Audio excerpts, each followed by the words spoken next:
한상우 65세. 은퇴한 지 벌써 3년이 흘렀지만 그는 여전히 새벽 5시면 눈이 떠졌다. 40년 동안 몸에 밴 습관은 쉽게 지워지지 않았다. 그는 침대에서 일어나 낡은 집배원 조끼를 꺼내 입었다. 비록 이제는 공식적인 업무가 아니었지만 동네 우편함을 정리하는 일만큼은 그만둘 수 없었다. 새벽 공기는 차가웠다. 상우는 천천히 골목을 걸으며 하나씩 우편함을 점검했다.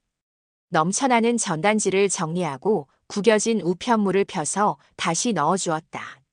손에 묻은 분류표의 잉크 냄새, 스티커의 끈적한 감촉. 그것들이 그에게는 안정이자 위안이었다. 이 일을 하는 동안만큼은 그는 여전히 필요한 사람이었다.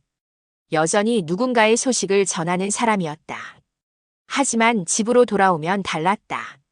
문을 열고 들어서는 순간 정막이 그를 덮쳤다. 거실 벽에 걸린 시계 소리만이 규칙적으로 시간을 쪼개고 있었다. 식탁에는 먼지가 앉아 있었고 텔레비전은 언제 켰는지 기억나지 않을 만큼 오래 꺼져 있었다. 상우는 부엌으로 가서 냉장고를 열었다. 김치 한 통, 계란 몇 개, 그리고 유통기한이 지난 우유 한 팩. 그는 냉장고 문을 닫고 한숨을 내쉬었다. 6년 전 아들 민석이 떠난 이후로 이 집에는 누구의 편지도 오지 않았다. 과거에는 명절이면 손자들이 보낸 그림 엽서가, 생일이면 며느리 윤희가 쓴 카드가 우편함에 꽂혀 있곤 했다. 하지만 이제는 아무것도 없었다.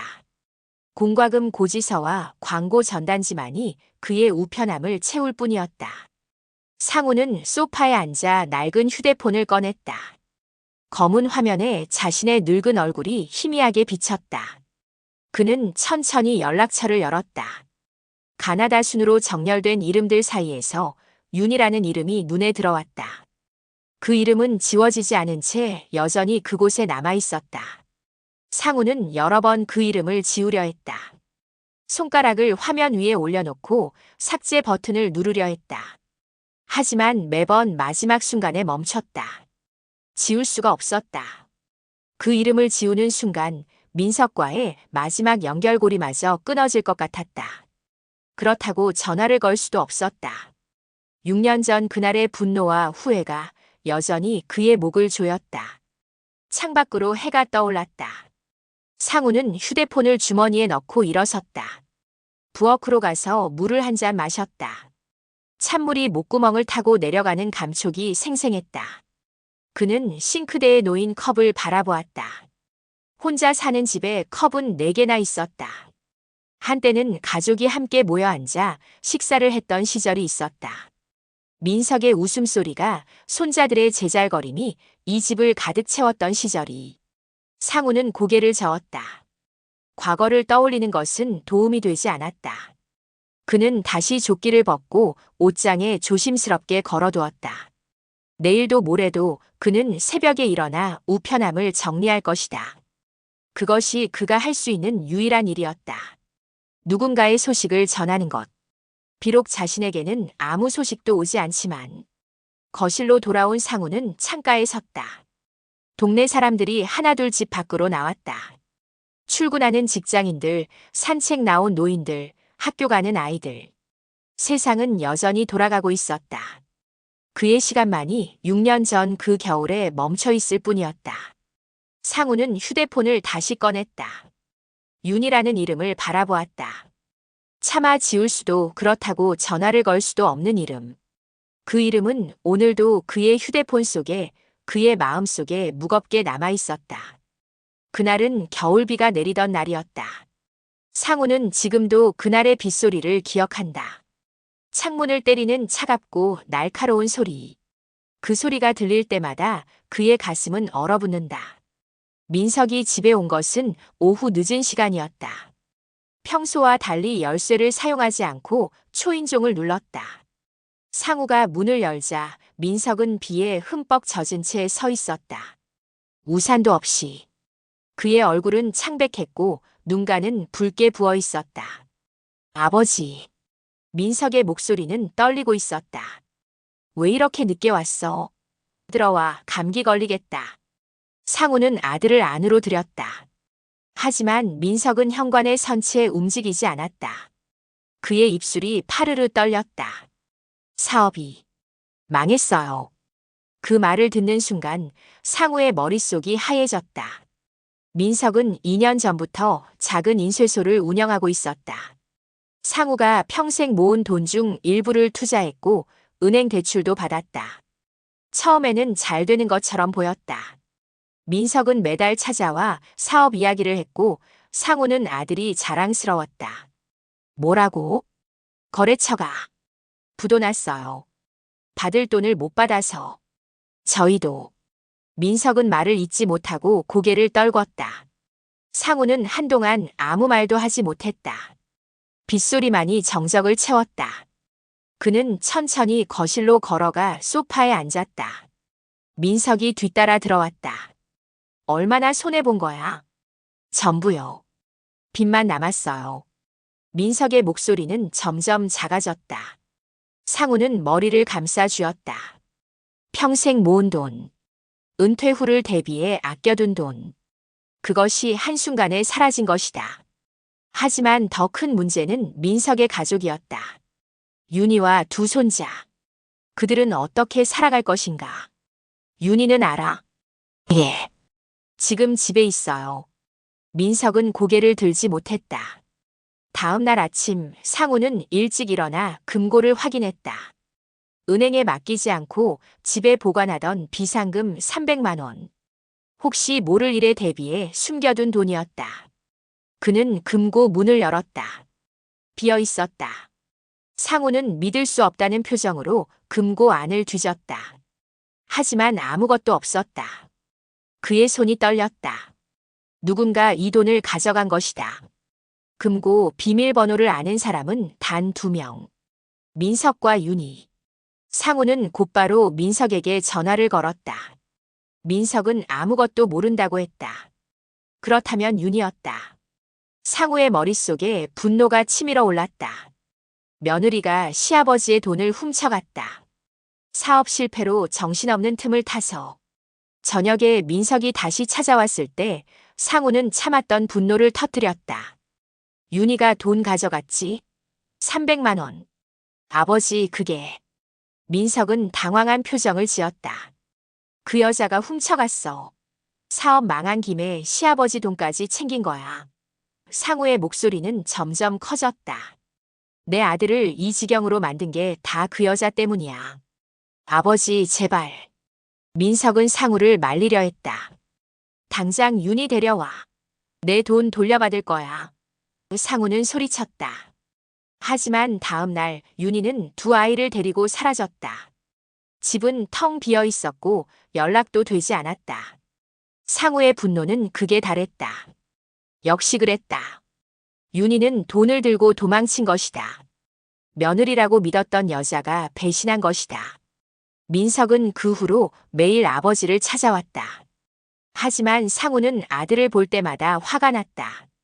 내가 제대로 된 여자를 만났어야지. 내가 그렇게 반대했을 때 들었어야 했어. 상우는 민석을 탓했다. 민석은 말없이 고개만 숙였다. 그로부터 사흘 후 민석은 자신의 차 안에서 싸늘한 시신으로 발견되었다. 연탄가스였다. 유서는 없었다. 하지만 조수석에는 상우에게 보내려던 편지 한 장이 있었다. 아버지 죄송합니다. 제가 무능해서입니다. 장례식에 윤희는 오지 않았다. 손자들도 보이지 않았다. 상우는 혼자서 아들을 보냈다. 관이 땅속으로 내려가는 것을 보며 그는 처음으로 눈물을 흘렸다. 하지만 그 눈물 속에는 슬픔만이 아니라 분노도 섞여 있었다. 윤희에 대한 분노. 그리고 자신에 대한 분노. 그날 이후 상우의 세상은 회색으로 멈췄다. 계절이 바뀌어도 해가 뜨고 져도 그에게는 아무 의미가 없었다.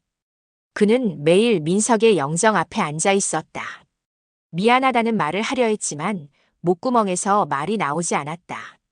겨울비는 그 후로도 몇 번이나 내렸다. 하지만 상우에게는 모두 같은 비였다. 그날 민석이 비에 젖은 채 찾아왔던 그날의 비. 그 비는 6년이 지난 지금도 여전히 내리고 있었다. 세월은 흘렀다. 봄이 오고 여름이 가고 가을 낙엽이 쌓이고 다시 겨울이 왔다. 상우는 그저 하루하루를 견뎠다. 새벽에 일어나 우편함을 정리하고 집으로 돌아와 민석의 영정 앞에 앉아 있었다. 말없이 그저 바라보기만 했다. 3년째 되던 해 동사무소에서 연락이 왔다. 복지과 담당자가 상우를 찾아왔다. 어르신, 요즘 어떻게 지내세요? 젊은 여직원은 조심스럽게 물었다.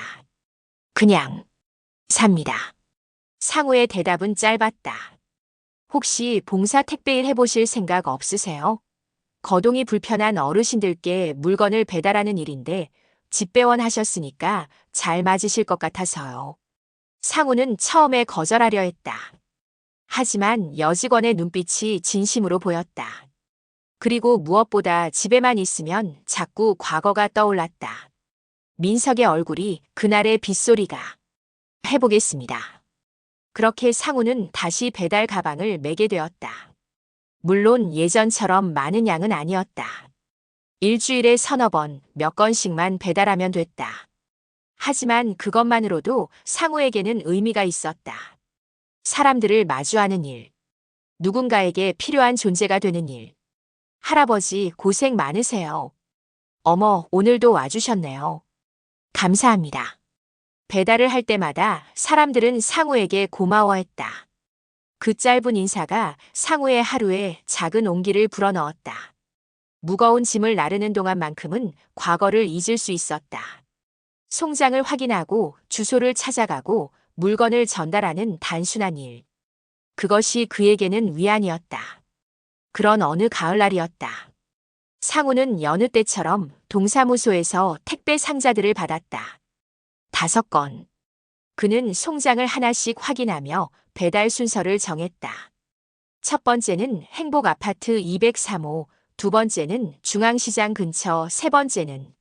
상우의 손이 멈췄다. 수신인 윤희 주소 나눔빵집, 동 123-4.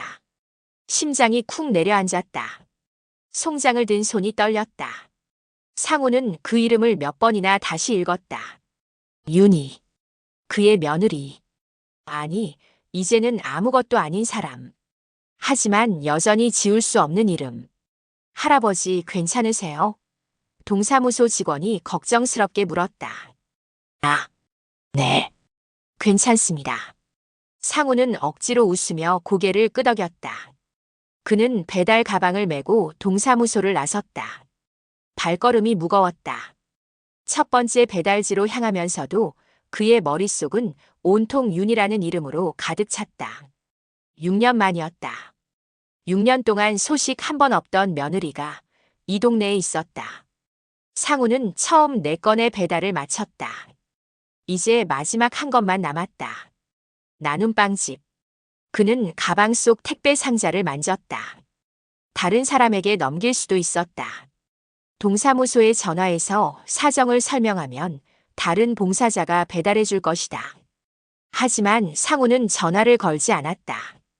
그는 손에 든 송장을 바라보았다. 나눔빵집. 동 123-4.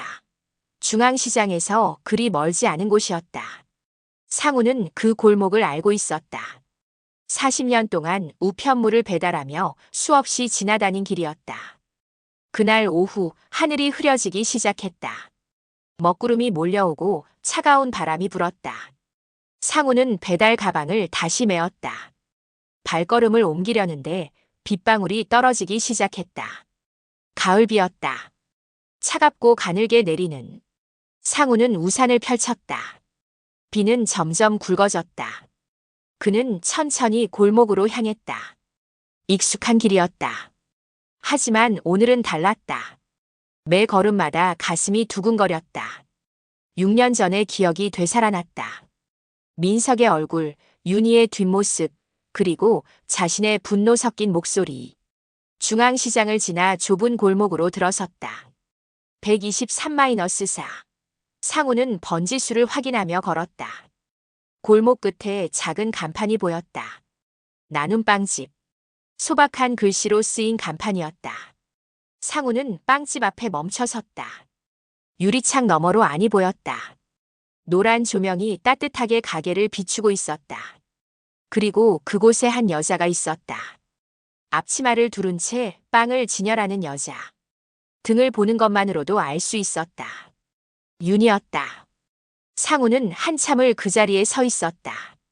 빗물이 우산을 타고 흘러내렸다. 그의 손에 든 택배 상자가 점점 무거워졌다. 들어가야 할까, 돌아가야 할까. 6년 동안 그렇게 미워했던 사람. 민석을 죽음으로 몰아넣었다고 생각했던 사람. 하지만 상우는 결국 발걸음을 옮겼다. 빵집 문을 밀고 들어서는 순간 따뜻한 빵 냄새가 코끝을 스쳤다. 종소리가 울렸다. 윤희가 돌아보았다. 그녀의 얼굴은 많이 달라져 있었다. 6년 전보다 훨씬 야위었고 주름도 깊어졌다. 하지만 눈빛만큼은 여전했다. 온화하고 따뜻한. 어서 오세요. 윤희의 목소리가 멈췄다. 그녀는 상우를 알아보았다. 그녀의 얼굴이 굳어졌고 손이 떨렸다. 아, 아버님. 그 순간 안쪽에서 아이들의 목소리가 들렸다. 엄마, 누구세요? 두 아이가 뛰어나왔다. 상우의 손자들이었다. 6년 사이에 많이 자라 있었다. 택배 아저씨, 어서 오세요. 아이들은 환하게 웃으며 인사했다. 그들은 할아버지를 알아보지 못했다. 상우는 그 순간 자신의 이름이 들리지 않는 듯한 이상한 울림을 느꼈다. 할아버지가 아닌 택배 아저씨. 그는 이제 이 아이들에게 낯선 사람이었다. 상우는 빵집 문 앞에 선 채 움직이지 못했다. 빗방울이 처마를 타고 떨어져 바닥에 동그란 물웅덩이를 만들었다. 그의 손에 든 택배 상자는 젖지 않았지만 어깨는 이미 비에 흠뻑 젖어 있었다. 들어오세요. 비 맞으시겠어요. 윤희의 목소리는 조심스러웠다. 상우는 천천히 안으로 들어섰다. 작은 빵집이었다. 한쪽에는 진열대가 있고 안쪽으로는 작업실이 보였다. 오븐에서 막 구워낸 빵들이 식히는 망 위에 놓여 있었다. 따뜻한 빵 냄새가 가게를 가득 채웠다. 할아버지, 우리 엄마 아세요? 큰아이가 물었다. 12살쯤 돼 보이는 소년이었다. 민석의 얼굴을 빼닮았다. 아니, 택배 왔습니다. 상우는 겨우 목소리를 냈다. 재민아, 동생이랑 안으로 들어가 있어. 윤희가 아이들을 안쪽으로 보냈다. 아이들은 고개를 갸웃하며 작업실 안으로 들어갔다. 윤희와 상우 둘만 남았다. 침묵이 흘렀다. 빗소리만이 유리창을 두드렸다. 윤희는 앞치마를 만지작거리며 서 있었고 상우는 택배 상자를 든 채 멈춰 있었다. 앉으시겠어요? 윤희가 먼저 말을 꺼냈다. 아닙니다. 택배만 전달하고 가겠습니다. 상우는 딱딱하게 대답했다. 그는 송장을 확인하고 상자를 윤희에게 건넸다. 윤희가 상자를 받는 순간 상우는 그녀의 손을 보았다. 화상 자국이 있었다. 손등과 손목에 얽은 붉은 흉터들. 오래되지 않은 상처도 보였다. 윤희는 상우의 시선을 눈치챘는지 재빨리 손을 뒤로 감췄다. 고맙습니다. 사인은. 그녀가 말을 잇지 못했다. 필요 없습니다. 상우는 돌아서려 했다. 아버님. 윤희가 그를 불렀다. 상우의 발걸음이 멈췄다. 한 번만. 잠깐만 앉아 계세요. 제발. 상우는 돌아보지 않은 채 서 있었다. 6년 만에 듣는 며느리의 목소리. 그 목소리는 떨리고 있었다. 윤희는 계속 말했다. 아이들이. 민석이 아빠 사진을 매일 봐요. 할아버지 이야기도 해요. 보고 싶대요. 그녀의 목소리가 작아졌다. 저도 연락하고 싶었어요. 하지만 용기가 없었어요. 상우는 천천히 돌아섰다. 윤희의 얼굴에는 눈물이 흐르고 있었다. 그녀는 앞치마로 얼굴을 닦으며 말을 이었다. 제가 다 잘못했어요. 그때 제대로 말씀드렸어야 했는데. 그때 왜 도망갔습니까? 상우의 목소리가 낮게 깔렸다. 내 돈을 가지고. 윤희는 고개를 숙였다. 한참 동안 침묵이 흘렀다. 밖에서는 비가 더욱 세차게 내렸다. 그녀가 입을 열었다. 민석이가 아팠어요, 아버님. 상우의 눈빛이 흔들렸다. 간 때문에 6개월 전부터 아팠어요. 병원에서는 수술해야 한다고 했어요. 하지만 민석이는 아버님께 말씀드리면 안 된다고 걱정하실까 봐요. 윤희의 목소리가 떨렸다. 사업만 잘 되면 치료비를 마련할 수 있을 거라고. 그렇게 버텼어요. 상우의 가슴이 조였다. 민석이 아팠다고? 그런데 자신은 전혀 몰랐다. 사업이 망하고 시간이 없었어요. 수술을 미루면 안 된다고 했어요. 그래서 제가. 윤희는 말을 잇지 못했다. 죄송해요. 허락도 없이 그 돈을. 하지만 민석이를 살려야 했어요. 그럼 왜 말하지 않았습니까? 상우의 목소리가 높아졌다. 왜 나한테 말하지 않았어? 말하려 했어요. 그런데 아버님께서. 윤희가 고개를 들었다. 그녀의 눈에는 6년 동안 참았던 슬픔이 가득했다. 저를 도둑이라고 하셨잖아요. 민석이를 망친 여자라고. 상우는 할 말을 잃었다. 그날의 기억이 생생했다. 자신이 윤희에게 퍼부은 말들. 민석 앞에서 며느리를 도둑이라 부르고 내쫓으라 소리쳤던 일. 민석이가 그날 밤에 저한테 전화했어요. 아버님 때문에 너무 힘들다고. 미안하다고. 윤희의 목소리가 끊겼다. 제가 아이들 데리고 집을 나온 건 민석이를 보호하려고 했던 거예요. 아버님 눈앞에서 저를 치우면 민석이가 조금이라도 편할 수 있을까 싶어서. 그 순간 상우의 다리에 힘이 풀렸다. 그는 진열대 옆 의자에 주저앉았다. 6년 동안 믿었던 것들이 무너졌다. 윤희는 도둑이 아니었다. 민석을 살리려 했던 것이다. 그런데 자신이 모든 걸 망쳤다. 아저씨, 괜찮으세요? 작은 아이가 안쪽에서 고개를 내밀었다. 8살쯤 돼 보이는 소녀였다. 민지야, 안으로 들어가 있어. 윤희가 말했다. 엄마 우는 거예요? 아이가 물었다. 아니야. 괜찮아. 들어가. 아이는 걱정스러운 얼굴로 안으로 들어갔다. 윤희는 눈물을 닦고 상우를 바라보았다. 상우는 고개를 들 수 없었다. 그의 손이 떨렸다. 밖에서는 여전히 비가 내렸다. 처마를 타고 흐르는 빗물이 땅에 떨어지는 소리. 6년 전 그날처럼. 하지만 이제 상우는 알았다. 그날 진짜 비를 맞고 있던 사람은 자신이 아니라 민석과 윤희였다는 것을. 아버님. 윤희가 조심스럽게 말했다. 비 그칠 때까지라도 계세요. 차 한 잔 드릴게요. 상우는 대답하지 못했다. 그저 그 자리에 앉아 무너진 진실의 무게를 견디고 있었다. 윤희는 작업실 안으로 들어가 차를 끓였다. 상우는 진열대 옆 의자에 앉아 멍하니 창밖을 바라보았다. 빗줄기가 유리창을 타고 흘러내렸다. 6년 전 그날의 비가 다시 내리는 것 같았다. 잠시 후 윤희가 따뜻한 차 2잔을 들고 나왔다. 그녀는 상우 앞 테이블에 찻잔을 조심스럽게 내려놓고 건너편에 앉았다. 둘 사이로 김이 피어올랐다. 민석이는. 상우가 입을 열었다. 목소리가 갈라졌다. 아파하는 걸 내가 몰랐습니다. 민석이가 숨긴 거예요. 아버님 걱정하실까봐. 윤희가 조용히 대답했다. 사업만 잘 되면 괜찮을 거라고 했어요. 저한테도 아버님께는 절대 말하지 말라고. 상우는 찻잔을 들었다. 손이 떨려 잔이 덜컥거렸다. 그는 차를 한 모금 마셨다. 따뜻한 액체가 목을 타고 내려갔지만 가슴의 얼음은 녹지 않았다. 300만 원으로. 수술했습니까? 윤희는 고개를 저었다. 늦었어요. 병원에서는 이미 늦었다고 했어요. 그녀의 목소리가 떨렸다. 그래도 해볼 수 있는 건 다 해보자고. 민석이를 설득했어요. 하지만 내가.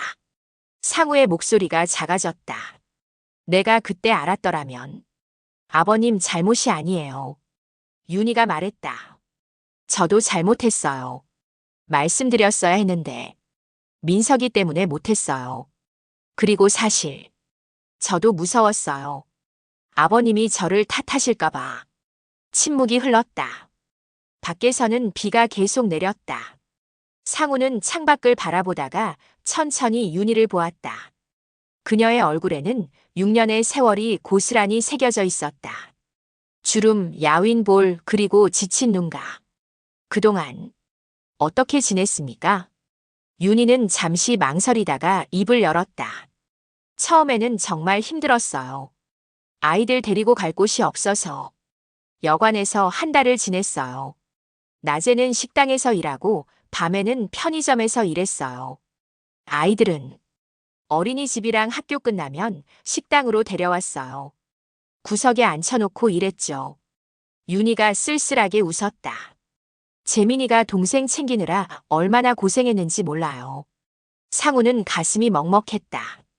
그의 손자들이 그런 시간을 보냈다는 것을, 그리고 자신은 그 사실을 전혀 모르고 있었다는 것을. 그러다가 2년 전에 이 가게를 시작했어요. 제빵 기술을 배우고 싶어서 새벽반에 다녔어요. 아이들 재우고 나서 학원 가고 새벽에 돌아와서 도시락 싸서. 윤희는 자신의 손을 내려다보았다. 화상 자국투성이인 손을. 빵 굽는 일이 쉽진 않았어요. 화상도 자주 입고. 하지만 아이들을 위해서 버텼어요. 나눔빵집이라는 이름은 민석이가 생전에 하고 싶다고 했던 일이에요. 윤희의 눈에 눈물이 고였다. 어려운 사람들에게 빵을 나눠주는 가게. 민석이의 꿈이었어요. 그래서 이름을 그렇게 지었어요. 윤희는 일어나 작업실로 들어갔다. 잠시 후 그녀는 낡은 봉투 하나를 들고 나왔다. 봉투를 상우 앞에 내밀었다. 이게 뭡니까? 열어보세요. 상우는 떨리는 손으로 봉투를 열었다. 안에는 여러 장의 서류가 들어있었다. 기부 영수증들이었다. 그는 첫 장을 꺼내 읽었다. 민석 장학회 기부금 10만 원 마이너스 기부자 윤희. 날짜는 3년 전이었다. 다음 장, 또 다음 장. 모두 같은 이름의 장학회였다. 매달 10만 원씩. 어떤 달은 5만 원, 어떤 달은 20만 원. 3년 동안 빠짐없이 기부한 기록이었다. 이게. 상우의 목소리가 떨렸다. 아버님께 받은 300만 원이에요. 다 갚았어요. 윤희가 조용히 말했다. 민석이 이름으로 장학회를 만들었어요. 형편이 어려운 학생들을 돕는. 민석이가 좋아했을 것 같아서요. 상우는 서류를 한 장 한 장 넘겼다. 총액이 얼마인지 세어보지 않아도 알 수 있었다. 이미 300만 원을 훨씬 넘었다. 윤희는 자신이 받은 돈을 갚았을 뿐 아니라 그 이상을 기부하고 있었다. 마지막 장에는 장학회 소개서가 있었다. 거기에는 민석의 사진과 함께 이렇게 쓰여 있었다. 한민석을 기리며 그의 따뜻한 마음이 계속 이어지기를 바랍니다. 상우의 눈에서 눈물이 흘러내렸다. 6년 만에 처음 흘리는 눈물이었다. 장례식 때도 울지 못했던 그가 이제야 울고 있었다. 눈물은 멈추지 않았다. 서류 위로 뚝뚝 떨어져 글자를 번지게 했다. 아버님. 윤희도 눈물을 흘렸다. 미안해요. 제가 그때 좀 더 용기를 냈더라면. 민석이가. 아닙니다. 상우가 고개를 저었다. 내가 잘못했습니다. 그의 목소리는 떨렸다. 내가 당신을 의심했고 내 아들을 몰아세웠고 내가 죽인 겁니다. 아니에요, 아버님. 그렇게 말씀하지 마세요. 나는. 상우는 얼굴을 손으로 감쌌다. 나는 아비 자격이 없습니다. 할아버지 자격도. 윤희는 자리에서 일어나 상우 옆에 앉았다. 그녀는 조심스럽게 상우의 어깨에 손을 올렸다. 민석이는 아버님을 사랑했어요. 마지막까지. 아버님이 자신 때문에 고생하신 거 알고 있었어요. 그래서 더 효도하고 싶어 했고, 비가 유리창을 따라 천천히 흘러내렸다. 상우와 윤희는 나란히 앉아 울었다. 6년 동안 쌓인 오해와 후회가 그 눈물과 함께 조금씩 흘러내렸다. 안쪽에서 아이들이 조용히 지켜보고 있었다. 재민이가 동생 민지의 손을 잡았다. 엄마가 우는 거 아니야. 괜찮아. 하지만 그의 눈에도 눈물이 맺혔다. 그날 나눔 빵집에는 빵 굽는 냄새와 함께 오랜 슬픔이 마침내 녹아내리는 소리가 가득했다. 비는 1시간쯤 지나서야 그쳤다. 상우와 윤희는 그동안 말없이 앉아 있었다. 더 이상 할 말이 없었다. 아니, 할 말이 너무 많아서 아무 말도 할 수 없었다. 그저 서로의 존재를 확인하는 것만으로도 충분했다. 아버님, 저녁 드시고 가세요. 윤희가 조심스럽게 제안했다. 상우는 고개를 저었다. 아닙니다. 이만 가보겠습니다. 그럼. 윤희는 잠시 망설이다가 말했다. 빵이라도 가져가세요. 막 구운 거예요. 상우는 거절하려다 멈췄다. 윤희의 눈빛에는 간절함이 담겨 있었다. 그는 천천히 고개를 끄덕였다. 윤희는 진열대로 가서 갓 구운 식빵 한 봉지를 집었다. 정성스럽게 포장하며 말했다. 민석이가 좋아하던 빵이에요. 우유 식빵. 아침에 구웠는데 아직 따뜻해요. 상우는 빵 봉지를 받았다. 손에 전해지는 온기가 생생했다. 6년 만에 느끼는 온기였다. 고맙습니다. 상우가 말했다. 그 말 한마디에 얼마나 많은 의미가 담겼는지 윤희는 알고 있었다. 상우가 문을 열고 나가려는데 안쪽에서 아이들이 뛰어나왔다. 아저씨, 또 오세요. 민지가 환하게 웃으며 손을 흔들었다.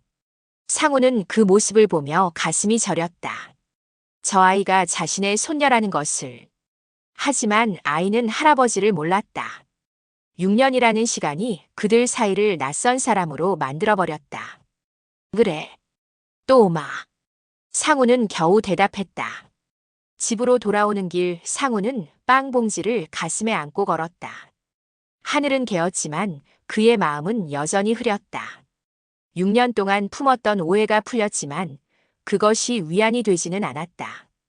오히려 더 큰 죄책감이 그를 짓눌렀다. 집에 도착해 문을 열고 들어섰다. 익숙한 정막이 그를 맞았다. 상우는 부엌으로 가서 식탁 위에 빵을 올려놓았다. 그리고 민석의 영정 앞에 앉았다. 민석아. 상우의 목소리가 떨렸다. 아빠가. 미안하다. 영정 속 민석은 환하게 웃고 있었다. 30대 중반 가장 행복했던 시절의 모습이었다. 상우는 그 얼굴을 한참 바라보았다. 내가 아팠다는 걸 몰랐어. 윤희가 널 살리려 했다는 것도 다 몰랐어. 상우의 눈에 다시 눈물이 고였다. 내가 너를 죽인 거야. 내가. 그는 더 이상 말을 잇지 못하고 고개를 숙였다. 눈물이 바닥에 떨어졌다. 6년 동안 억눌렀던 감정이 터져나왔다. 분노도 후회도 슬픔도 모든 것이 뒤섞여 흘러나왔다. 한참을 울고 나서 상우는 부엌으로 갔다. 윤희가 준 빵을 꺼내 한 조각 잘랐다. 따뜻한 김이 피어올랐다. 그는 그 빵을 한 입 베어 물었다. 부드럽고 따뜻했다. 우유의 고소한 맛이 입안에 퍼졌다. 상우는 천천히 씹었다. 눈물이 다시 흘렀다. 빵 맛인지 눈물 맛인지 구분이 가지 않았다. 민서가 오늘은 따뜻하더라. 그날 밤 상우는 오랜만에 깊이 잠들었다. 6년 만에 처음 꾸는 꿈이었다. 꿈속에서 민석이 웃고 있었다. 아빠 괜찮아요. 다 괜찮아요. 다음 주가 되었다. 상우는 동사무소에서 택배를 받으며 송장을 확인했다. 나눔빵집으로 가는 택배는 없었다. 하지만 그는 배달 가방을 메고 그 골목으로 향했다. 빵집 문을 열고 들어서자 윤희가 놀란 표정으로 돌아보았다. 아버님, 택배는 없습니다. 상우가 말했다. 그냥 빵 사러 왔습니다. 윤희의 눈가가 붉어졌다. 그녀는 고개를 끄덕이며 진열대로 갔다. 어떤 빵 드릴까요? 저번에 주신 것. 우유 식빵. 윤희는 갓 구운 식빵을 꺼내 정성스럽게 포장했다. 상우는 돈을 내밀었지만 윤희는 받지 않았다. 아버님, 돈 받으십시오. 장사하시는 거 아닙니까?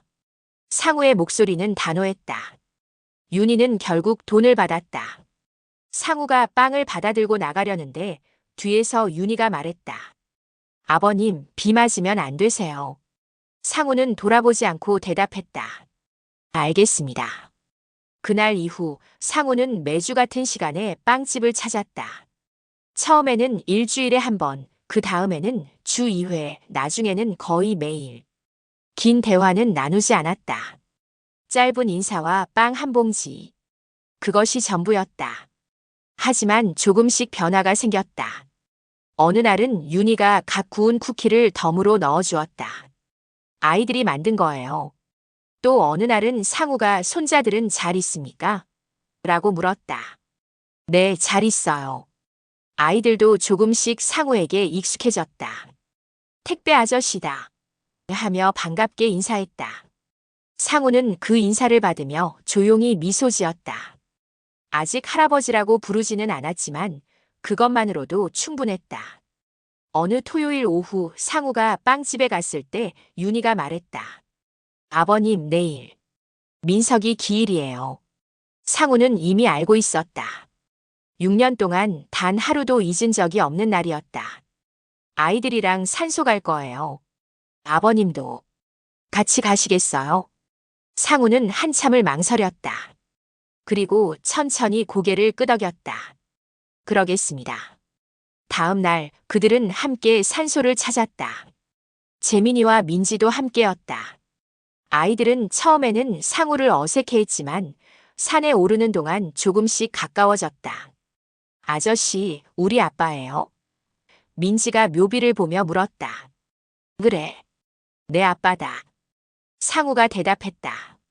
아저씨는 우리 아빠 아는 사람이에요? 상우는 윤희를 바라보았다. 윤희가 아이들에게 말했다. 할아버지야. 너희 할아버지. 재민이의 눈이 커졌다. 할아버지? 그래. 오랫동안 못 뵈서 미안하구나. 상우의 목소리가 떨렸다. 민지가 상우의 손을 잡았다. 할아버지, 우리 이제 자주 볼 수 있어요? 상우는 작은 손을 꼭 잡았다. 그래. 자주 보자. 그날 저녁 상우는 집에 돌아와 식탁에 빵을 올려놓았다. 그리고 민석의 영정 앞에 앉았다. 민석아, 오늘은 따뜻하더라. 상우가 조용히 말했다. 윤희도 만났고 손자들도 봤어. 재민이는 내 닮았더라. 민지는 윤희 닮았고. 빵에서 피어오르는 김이 작은 부엌을 감쌌다. 온기가 천천히 퍼져나갔다. 그 온기가 6년 동안 얼어붙었던 상우의 마음도 조금씩 녹이고 있었다. 이제 조금씩 해보마. 할아버지 노릇. 상우가 말했다. 늦었지만 지금이라도. 창밖으로 석양이 지고 있었다. 하지만 상우에게는 새로운 아침이 시작되고 있었다. 따뜻한 빵 한 조각이 가져온 작지만 확실한 변화였다.